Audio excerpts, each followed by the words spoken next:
Look, when I became a pro 2007, it was really hard to also show to your parents and family and friends why are you doing this back in the days, right? Like no one really understood what it was all about. But in 2007, I actually ended up winning a real BMW M6. That was a car like worth $100,000. It was incredible. As a 16-year-old, so I wasn't even allowed to drive it.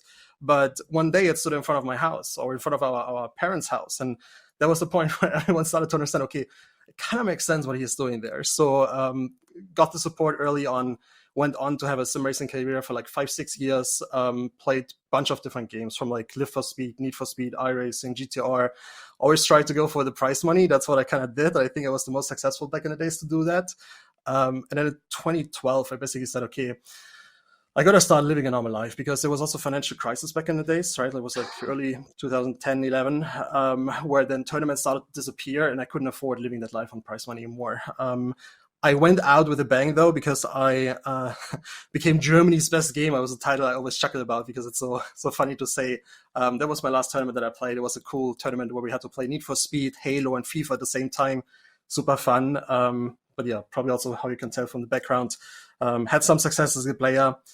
Moved on, lived a quote unquote normal life, studied IT management as well as mathematics. And then 2017, got a call kind of out of nowhere from G2 Esports. There was a partnership manager that I worked with in the past when I was in SK Gaming.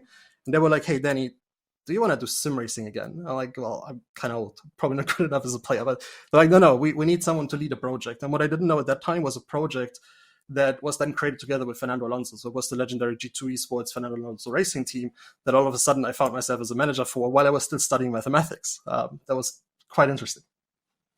Quite interesting to say the least, I think. Now, you've obviously got this unique perspective, I think, going into a more managerial role within organizations, but from a pro player's perspective. So I'm imagining all the pro players love working with you because you understand where they're coming from if there's any issues or just if you're providing help for their career as well. Do you feel like there's any iconic or pivotal moments that really thrust you forward in your career? Because like you said, you've bounced from, SK as a pro player, you've been at G2, you're now at Team Vitality. Clearly you're doing something right. So is there just like a level of consistency that you bring to the table? Or do you think that there's been certain moments throughout your career when you've gone boom and people have really started to notice you? I think it's kind of both, even though I'm a guy that kind of likes to stay in the background and also gives a lot of credit to the team managers that I'm working with. I think it's a heavily undervalued role, and all these guys and girls make so much for the teams and their respective success. So I definitely want to give shout outs to every single team managers out there. Keep grinding.